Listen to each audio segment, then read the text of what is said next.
Hi, welcome to Midwest Hollywood. I'm, of course, Tiffany Vogue, and today I'm being joined by local West Hollywood celebrity, Sweet Tea, the drag queen. That's right. We are here to be queer and give you all the inside tea on what to do in West Hollywood. Hydrate, bring a fentanyl testing strip, and use the restroom when you get home. That really just applies to like going out in any neighborhood, right? Absolutely. Always make sure you pre-party, do that little pre-drink before you go out to the club because it's expensive. They're going to get their money anyway, whether or not. In fact, I think that if you pregame, you're actually more inclined to end up spending a little more money anyway because you're like already lit. If I have one drink, I show up to the club stone cold sober, and I have one $50 cocktail at a gay bar, I'm going to be like, well, that was it. However, if I pre-gamed and then I get there, I don't care how much it costs. No. I'm drinking for the rest of the night. Absolutely. Or I'm willing to do salacious things with gentlemen who will buy me cocktails for the rest of the night. And I think that's the benefit of showing up in drag because you get to party and mingle with people. And sometimes they'll be like, do you want a drink? I'll be like, no. I mean, if you're offering, thank you so much. Yeah. And you know what? That's not even exclusive to drag. There are a lot of if you have a really great, fun personality, you're going to make a lot of friends. Absolutely. And those friends are going to want to hang around with you and they're going to buy you drinks. You can either be hot, you could be funny, or you could be a drag queen and be neither like me. Or all of the above. All of the above. All of the above. Oh, stop. All of the above. What's your favorite thing about being a drag queen? The attention. When I started doing drag, that's when all the gays paid attention to me, and I loved it. Yeah. Have you ever been walking down the sidewalk and somebody just hands you money? Like have someone walk up to me and was like, oh my gosh, we're doing a bachelorette party next week. Would you like to come and perform? I'm like, sure. You give them this astronomical fee and they're like, absolutely. That's perfectly fine. We could do that. And I love it. Would you be able to share a little bit about your best gig you've ever worked? I will always say a university gig. We have at least 2 Rue girls, and I will always tell them my fee. It will be something close to what that television star is being paid. Oh, really? And they will always pay it. They will always pay it. Great. I will always love and cherish those gigs because the universities have money. They do. I mean, they are robbing the students. Literally. They might as well give it to a local queer artist. Yes, they are paying me your college tuition. How do you feel about that? Are you an educated woman? I was supposed to go to college, but then I got hit by a car.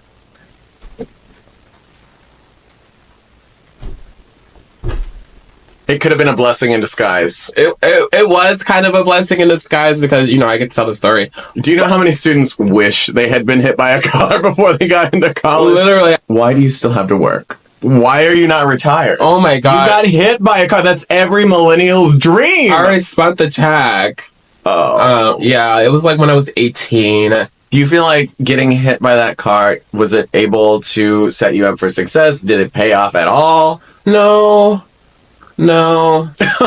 No. You're crushing so many dreams. I have so many friends that are like, God, I wish I could get hit by a car. Because I've met people who ended up coming out of it better. What got me was the insurance company. The insurance they had, they were fighting tooth and nail not to pay me. Because I was on my bike and I was on the sidewalk. And you're supposed to be going with the flow of traffic. You're not supposed to be riding on the sidewalk or anything like that. I personally didn't know that, and no police officer has ever stopped me from riding on the sidewalk. So the insurance company was like, actually, he was breaking the rules. The car ran up on the sidewalk and hit you? So it was, I had the right of way. It was one of those, they were leaving the parking lot. Oh, no. Yeah. Bitch, I should have represented you, bitch. You were not in a vehicle. I know, but I don't care if you were walking on your hands. Exactly. The guy wasn't looking both ways, which is how I got paid. But they were like, we're not going to be able to do the asking. My lawyer, they weren't able to do my asking rate my lawyer had presented. So, also, sorry, I know we're sidetracking a little. Never let me represent you in court. I just want to clarify. Oh, trust. Joy. I was like, okay. That's a lovely thing. I walk in, gown, rhinestones. Well, could you imagine? Wig. Very Elle Woods. Very Elle Woods. Very yes. Elle Woods. Oh my God. How iconic would that be? I mean, you'd be going to prison even after being hit by that car, but it would have been a really cunty moment. Absolutely. I would let Paris Hilton represent me. I would have just been quoting line for line about the perm. Yeah, the Maklo Faklak light. That's right. Yeah. And they'd be I like, think that's correct. ma'am, this is about a car incident. Yeah. But do you want to know why the perm wasn't intact after we sprayed her down with a hose? That's right. It'd be so confused, but I would have had my moment in the spotlight. Right. So it would have been a win for me. It would just be like a drag performance, never seen before. They would have sent you to prison, and I would have just stood up as if I was having my Elle Woods moment and walked out so proud, like I won the case.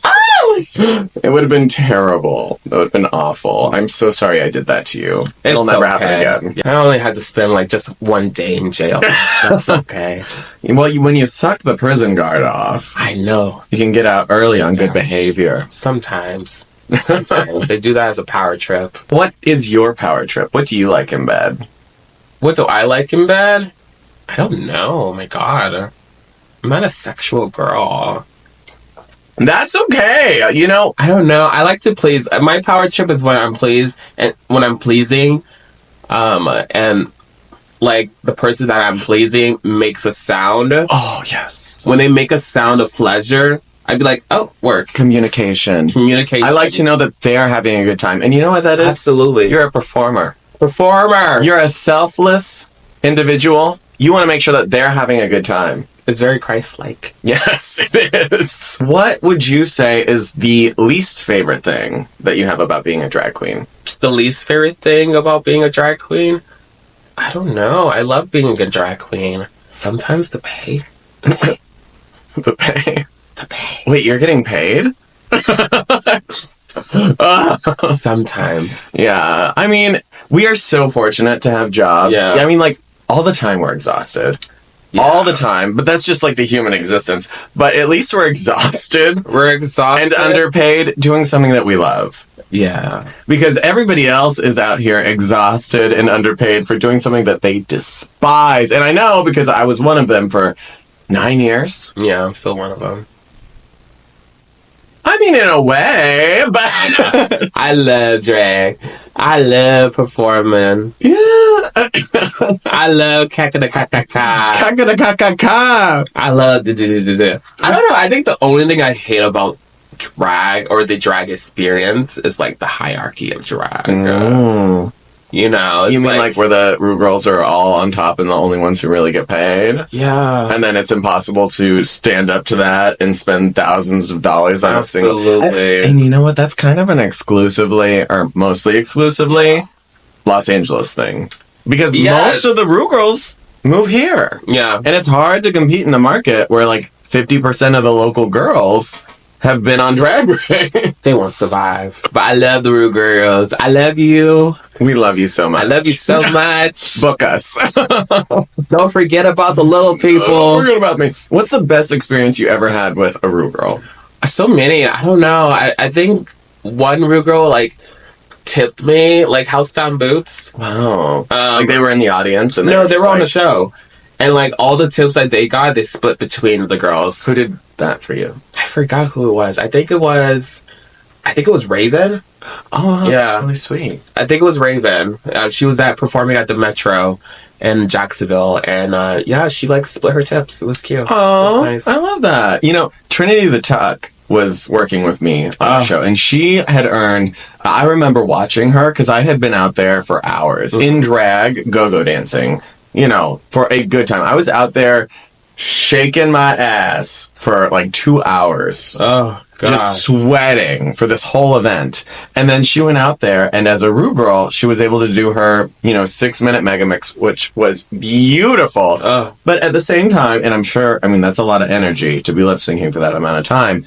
But for her to do that in 6 minutes and make like 100 times the amount of tips that I made during my 2 hours, I was watching. I was like, God, I wish that and when she got backstage, she grabbed all these tips, a pile of leaves, basically, and she dropped them on me. And I was like, oh, she wants me to count her dollars so that I can, like, get them into, like, stacks of 20s. And I was willing to do it. And I thought, I didn't even think twice about it. I was willing to do that. Mm-hmm. But then she's like, these are for you. And I was like, and I nearly cried. Like, for somebody to do that when they, like, absolutely did not have to, that's something that is super inspirational. Yeah. And it's another, like, pay it forward moment. And it just makes you... it just makes me see you as a different person, and it just takes a lot of character. It does. You have a lot of character because you're not expected to do anything. Very humble, very humble of you. Yeah, and I feel like a lot of the girls, especially the ones that get on too early, where they just started their career, they feel very, very entitled to everything and more, and they don't know what it's like to be working girls. But it's just like, they don't understand that people are watching. And it's like the people that you're shitty to the most will never book you again. Yeah. Like, it's like, oh, like, I do the bookies now. And you, my dear, would not be coming back. No, it's true. Yeah. I mean, at the end of the day, the local girls are the ones that are the show producers in each town. And if you are a Rue girl that comes to visit as a special guest, and you make a fool of yourself and you're not, like, absolutely a decent human being while you're there, then those girls are going to make sure you never come back. Yeah, I mean, it doesn't matter. These are our friends. Yeah. These are your temporary co-workers for the night. Is there another Rue girl that you could give, like, a lovely shout-out to that you've really enjoyed working with? I mean, you've worked with so many, so that's a really hard question. I mean, like, people at home, they might be thinking, like, oh, she can't think of one. She's got so many that she's worked with. I love them all. I love them all. I love every single one of them. I love working with Trixie. I love working with Manila, Trinity the Tuck, Alaska. I worked with Alaska for like 2 years. Yeah. I've been at her drag con booth, and she's a lovely person to work with. And Selena S. Titties is great. I love her. Yeah. I could shout out so many. Kendi Ho, Kendi Muse. And what do you think it is that drives people to you? Because you have become, like, a really phenomenal asset to the Los Angeles drag community. No, it's true. She's humble, too. I don't know. What do you think embodies the spirit of Sweet Tea and why people love working with you? I just think I'm so sweet. I just think being nice. I don't know. I feel like I'm straightforward. I'm very nice. I'm not like someone who will take advantage of you or take advantage of someone. I just feel like what you see is what you get. I think that a lot of people have this pre-existing notion that drag queens are drama queens, and for a good reason. Absolutely. And so it is a breath of fresh air to work with somebody and be friends with somebody that is so authentic and genuine and kind. And I think that is a big deal. It's a big part of what makes Sweet Tea Sweet Tea. And I always introduce Sweet Tea as the sweetest queen in West Hollywood. It's a name. Which is a very low bar, because there are not a lot of sweet girls in West Hollywood. No. But there are. No, I know. I'm just I mean, there's like a small... Here she goes again, being nice and shit. Whatever. I feel like there's a small percentage of people that are more mean than nice, but I just feel like my interactions with everyone has always been very nice, very helping, very kind, very genuine. But above that, you're also very punctual. Allegedly. So if you're getting into drag and you're trying to pursue this as a career, remember that this is a career. And you're going to be expected to show up on time. You're going to be expected to promote. You're going to be expected to get your music in on time. You're going to be expected to send in your music in the correct format. Absolutely. And there are a lot of girls that I think do this as a hobby, and that was okay for a time. And that's okay if you want to work, every once in a while. Mm-hmm. But if you want to work regularly, yes, you need to treat it like a career. You need to treat it very seriously. And that's something that you've done very, very well. Thank you. The entire time I've ever known you. And you started out in Florida. Yes. How do the scenes compare? Okay. All right. Well, this has been our show. No, I'm sorry. I had to think. I mean, it's such a different experience. Like Florida drag and like Los Angeles drag or like West Hollywood drag is like so different. Even like West Hollywood and downtown drag is like very, very different.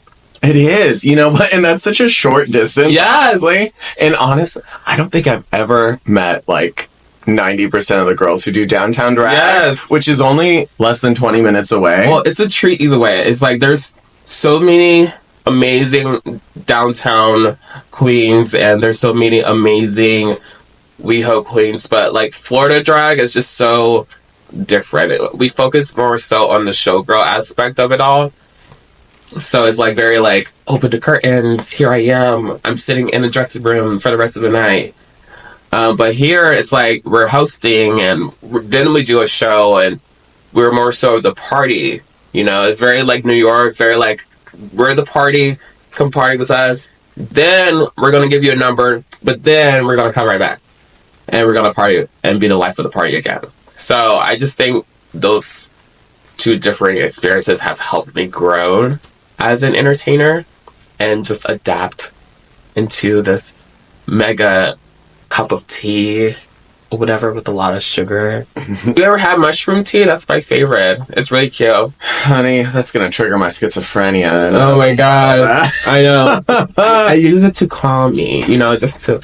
I use it to psych myself out and fall into a downward spiral. Absolutely. I mean, I have social anxiety, so I'm like, oh, I need something to calm my nerves. They sell these mushroom gummies in West Hollywood at some of the shops, and my fiance, oh my gosh, ate too many one night that he was go-go dancing. Did he throw up? He didn't, but it was like around Halloween, and there were a bunch of people in like creepy costumes, and he was really, really high on these mushroom gummies, and he called me in the middle of his shift, and he was like, I need help. You need to extract me from this situation. I saw a clown. Oh. I'm like, you want me to come pick you up when you're terrified of clowns? Yeah. Do you have any fears? Any, like, fears? Are you afraid of poverty? That's my fear. No, that's one of my fears, too. To be homeless, yeah. Yeah, no. Well, when I moved here with nothing but a beat-up 1989 BMW that had no air conditioning and a credit card debt and a dream, and that was it. Yeah. That's all I had. I was staying with a friend for free for 2 months. He gave me 2 months to stay with him. Yeah. And honestly, never move here without having somebody here that's going to help you in any way. Absolutely. Especially if you're as broke as I was when I moved here. Yeah. I had queens that I was coming to for help in this community, and they stole money from me. They stole items from me. I got a brutal welcome to West Hollywood. It was horrific, but I moved here with nothing. Yeah, same here. It's a scary situation to be in, and I'm always terrified of like falling back into that. Yeah. And that's why I work so hard and I work so often, because I'm mortified that I'm going to have to save up for my next pair of AirPods. Yeah. Because I've been listening to one AirPod, and I'm well now. I'm doing fine now. I'm doing fine financially. I'm established. Mm-hmm. I'm doing okay, but there's still a part of me that's like, I can't throw away that cardboard box. Right. I might need it. What if I need it to keep things in? And that's like the poor part of me. My family used to wash Ziploc bags. Wash? So that we could reuse them. Wash? Yeah. Ziploc? Wash it in the sink with some dish soap. So, I'm always afraid of falling back into that. Yeah. And that's what makes me a hoarder. And that's why I live in a storage unit. Yeah. Well, I've had that same thing. I used to, couch surf. Mm-hmm. And I moved here because I got scammed. Yeah. I mean, we all do. I feel like that's how we start out, unless you're like a nepotism baby. Yeah. Oh my goch, I wish I was a nepotism. Oh, next life. We'll get it. Next life. Please make me into a nepo baby. An heiress with titties. An heiress with titties. Yeah. I used to like couch surf, and then I did it the cheap way. kind of. Like, I used to, like, go, like, sleep in bathhouses. Oh. Yeah, I used to, like, hop from bathhouse, like, night to night. And then sometimes I'll sleep with my friend. And sometimes I'll be like, all right, like, I'm going to here, here, here. Yeah. I remember sleeping in bathhouses in Colorado Springs. I used to spend the night there, and it wasn't allowed. Yeah. But I don't know, nobody ever kicked me out, so I was fine. But the bathhouses were actually attached to the club. And so, like, you would get really fucked up, find a cute boy, and it's one door away. Wow. You take him back to some mattress and a sling and a hot tub, and it's like a cute little resort for $60. That's some hot tea. I know. Well, and that's why when I moved here and I was going into the clubs, I'm like, okay, well, now I've met this boy, and we're going to hang out for the rest of the night. Where's the bathhouses? And they're like, oh, you know, like 45 minutes away in downtown. I'm like, oh. well, we're both drunk, so Yeah. I was like, might as well just get a hotel, a motel, or just do it in a car. It's the biggest travesty that West Hollywood doesn't have bathhouses. Yeah. They don't. Oh, yeah, they don't. No, they got clubs. They got clubs. They got a plethora of clubs, but no bathhouses. Hey, maybe we could start one. There's a Ramada. There's a Ramada Inn. And I've earned a lot of money in that Ramada. Oh my gosh. There's a Ramada Inn. There's a lot of people there. It's really cute. I stayed there one time. Yeah? Yeah. Were you also selling whole? No. Because you're a classy lady? I'm a classy lady. Yeah. I always get afraid that, like it's going to be a cop I sell my whole to, and then I'll be gone. Another fear? Jail. Oh. Do you think that either of us would do well in prison? I wouldn't. I wouldn't make it. No. Like, I wouldn't even make it to the prison before they, like, came to get me. No. I would cry every single day. I would want to be... And plus, I'm a social person, so it's like... No. Yeah, I wouldn't make it. Like I said, even, like, passive aggression, enough to destroy me. Yeah. Annihilate. No. And I'm a cute boy. And it's like... I feel so naked without a baseball cap, and I know I wouldn't be able to wear a baseball cap in jail. And I want, like, my queer identity to show, and I'm just like...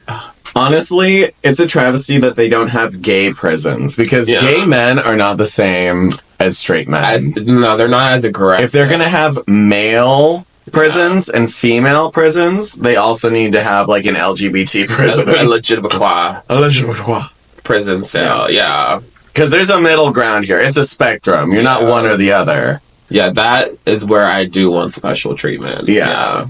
Or at least, I think in jail, I think there is a gay area. Because one of my friends said there is like a LGBT or gay area part of jail where like they put all the other... I think we do fine there. Yeah, I would do fine there. But, you know, gays are more territorial than aggressive. Sure. You know, straights are more aggressive just to be aggressive and to show their dominance. But gays are more like, oh, I'm the head bitch here. So you don't fuck with me, I'm gonna fuck with you. See, and that's the thing. I also have heard rumors of, like, the queer area of prison where they send all the sissy boys so that they don't get just, like, pinned down. And I feel like I would do really well in the queer area. I think I would be the life of the party. I'd be making all the toilet wine. Everybody would want to be my best. Put me on a high fiber diet, I'll be ready. Yeah. This body will sell. Couple of pass around bottoms. Absolutely. Oh my gosh. A welcome sight at any party. I'm like, where's the welcome party? But yeah, in straight prison, I would be dead upon entry. Yeah. You know how they say, like, when you go to prison, you gotta walk in and punch the biggest bitch in the room? Yeah. They would be, like, fist punching my hole the second I walked in. I have a pretty face. I can't. And we want to keep it that way. I want to keep it that way. Symmetrical. So, pick up your litter. Don't steal. Don't shoplift. Oh, gosh. Yeah, definitely don't shoplift. All the West Hollywood gays shoplift. What is the wildest thing that somebody has come up to you and given you advice for drag unsolicited? I think this one guy was, like, recording me while I was performing. They were like, oh, like, the whole performance was going great. And then I noticed that you didn't have nails, and it just took me out of the illusion. Oh my goodness. Listen, it is expensive to have nails for every single performance, especially when the base pay at the venue is like $30 and a drink ticket. Like $15 would be your nails if you get the cheap ones from CVS. If you're lucky. You give me $15 or $20, I would go and put on some nails for you. Yeah. If you're giving me just $1, I'm not putting on nails for you. Yeah, as this man hands you one single dollar during your performance. The dollar you gave me today, it will go into the nail fund. If I have this $1 after my rent is paid and my light bill is paid, and after I get home taking the Uber, absolutely, I will put on those nails for you. Have you ever had to check a man at the club? Have you ever had to been like put somebody in line? Because I know that we're both very passive. We hate confrontation. Have you ever had to? You said you do have a backbone. I do. Give us an example of when you used it. I don't know. I've checked multiple people all the time. Like I'd be like, that's not you. Out loud or like out loud in the back of your mind? You're like, that's like you. Oh, that's very mean. I'm like, oh wow, you're very mean. Sometimes if you tell them, do you tell them to their face? I'd be you're like, really mean. I'd be like, oh, that's very mean. That was very, very mean of you. Like, my favorite thing to say to people who like get out of line like that is, that's a strange thing to say out loud. Yeah. Like, because it's not something like very aggressive. Like, I'm not attacking them. Yeah. But I'm just like, oh, what you said was kind of inappropriate in like a very subtle way. Yeah. I always do it like very like swept, like, that was very mean. Yeah. Okay. Yeah, you're a bitch. How do you get somebody to leave? Like when you're hanging out with your friends and somebody's like very drunk or very messy and they're like leaning on you and like trying to be your best friend and everybody in your friend group's like, this person needs to go. Because it happens all the time. Yeah. What is your go-to strategy to like drop that subtle hint without like being rude but still getting your point across? I don't know. I always like give a face. I'd be like, oh, okay. Well, we gotta go. See you later. Bye. I just use the common words. Okay, yeah. Clear, effective communication. Always. I set my boundaries. You'll never catch me doing that. Right. I'm like, yeah, okay. Oh, I don't know. It's just so hard. Like, sometimes I'm a people pleaser. Mm-hmm. I love to please. Me too. I love to please a lot. I like to please the people. And I don't like confrontation. Just be like, oh, okay. Cute. Yeah. All right, well, bye. See you later. Or I'll just get management. I'm talented. That's a good strategy. I did have one instance where these ladies that I was talking to, these cool girls at like a very private event. I was there. I was invited as a guest. Okay. Yes. And it was like a room full of celebrities. And I'm just talking to these girls. I don't know if they were anyone that was important, but I was just chatting, trying to make friends, trying to blend into the crowd, even though I'm a drag queen. And these girls both looked me up and down after I had attempted for a moment to be nice with them. They looked me up and down and they said, you know what, honey, we're actually really boring people and you're not going to have a good time with us. So you should probably go find some people that are a little more interesting. And I was like, thank you for your candy. Heard. But you know what? I'm a person who can take a hint. Yeah. There's a lot of hoes out there that cannot take a hint. No. If people don't want to hang out with you, don't hang out with them. Read the room, honey. Yeah. There are people who are very, very dedicated. I don't know if they think that they're going to change somebody's mind. Maybe they're just not picking up on it. Maybe they're not reading the language. It's not translating well. Maybe they're just being sort of ignorant to what's going on. But honey, I will create my own narrative. Absolutely. This is our fantasy. Even if they do want to spend more time with me, they will give me like that little eye roll you said you give sometimes. And it could have just been them moving their eyeballs. But I will take it as a personal attack and be like, I feel very attacked. This is my time to go. Yeah, I'm going to go. You're I'm going to trapped in a box. Yeah. No, I know that. Go cry in the handicap stall. Yeah. Oh my gosh, I love a good handicap stall. I know. You know what? Drag is a little bit of a handicap. There's so much that goes into just getting your dick back out so you can pee. Absolutely. Oh my God. Especially when you have nails. Mm-hmm. Oh my God. And sometimes when you're taping, you have to bring a roll of duct tape in there. You got to bend down. You got to yank that shit down. You got to pull it up between your shoulder blades and tape it back there. Absolutely. You need space to do that, and you cannot be doing that in like a little 2 square foot radius. No. Like sometimes like you need like the whole back parking lot. Yeah. The whole alleyway for you to get on. How do you feel about drag queens cutting the line to use the restroom? It's important. That's our we're employees of the establishment. And I feel that you see all of this, I should get like, privilege. Yeah. Yeah, so I feel fine about it. When it's me, I'm like, oh no, you're not cutting me. Even so, when you're out of drag and you see a drag queen, I'll be like, bitch. I don't know. I like it. Sometimes I support it. Sometimes I don't support it. I'm choosy. That's my fiance with driving. Mm-hmm. Like when he's the driver, he's like, these pedestrians do not have the right of way today. And then when he's the pedestrian, he's like, I hope they hit me. I got the right of way. I have the right of way. That's right. Oh my God, that's my boyfriend. Hands down, boots. You're being assaulted by this fly. I'm like, it's like catching my eye. I know, and it's trying to be the star of our show. What is it? It's trying to sing. It's jealous. You seen that meme where like you're about to hit the fly and it like starts singing to you? Wee, wee, wee, wee. What would the fly tell you? The fly would tell me, shut the fuck up. But how would it pull on your heartstrings? What would that fly have to say to change your mind? I don't know. Like, it would have to be like some Princess and a Frog kind of shit. It's like, I was once a human. I'm just looking for someone to give me attention and I give them money. Or something like that. I don't know. For me, it would have had to been like, I was once a hung Latino man with rippling abs and busting pectoral muscles. That will pull on my heartstring. Mm-hmm. I'm hoping it'll pull on another string. Oh my God. What is your type? I don't know. I don't have a type. I do like them chubby though. Mm-hmm. Like I do like them like something to hold on to. Yeah, like someone thicker, like very like cubby, like bear build. I don't know. Yeah, like all my boyfriends have been like either like just thicker than like my body, my body type. But yeah, no hang-ups. Pro cuddlers for sure. No hang-ups. I'm not a size queen. Yeah.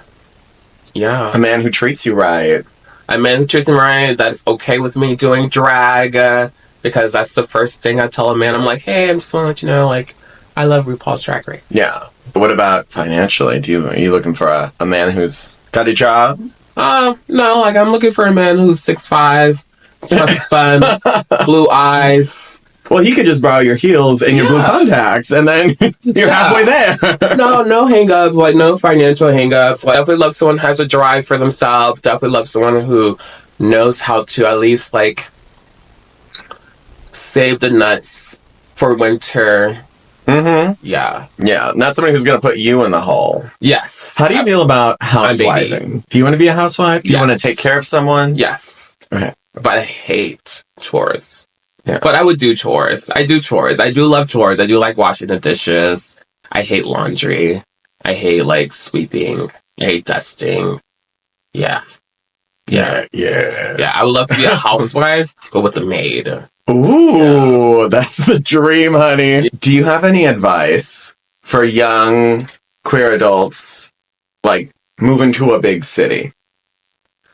Plan. Yeah. Yeah. Definitely plan. So you don't have to sleep in a bathhouse for 3 months on and off. Yeah. Yeah. Yeah. And I mean, like, I feel like for you and I, moving in the middle of, like, desperation. Yes. Right. If you do have to escape your current situation, for me, I would say find people that you trust. Nearby, yeah. And be very, very mindful of how you gauge that. Be very, very perceptive of who actually deserves your trust. because you can't just be giving that around to everybody. Yeah. You need to be very protective over your own well-being. And I think that a multitude of options is very important. Mm-hmm. So get to know people, expand your network. Be genuine. Yeah, be genuine. Don't like lie. Don't make up anything. Like, don't be bigger than what you are or who you are. Well, and in the same way that you want to be screening people around you, you should also be presenting yourself in a very respectful way. Yeah, I think that those are some really, really good pointers for young queer adults moving to a big city. Mm-hmm. So thank you so much for joining us for Midwest Hollywood. Yeah, bring a douche. That's right, bring a douche. Don't get sloppy. Yeah, don't get sloppy. Bring a douche. Stay ready. Cure for men. Absolutely. Take care of yourself. Yes. Nobody else is going to take care of you but you. You think they make Pure for days? Do they? I don't know. Pure for non-binaries. I'm Tiffany Vogue, and this is Sweet Tea, the drag queen. See you in West Hollywood. Bye. Mwah.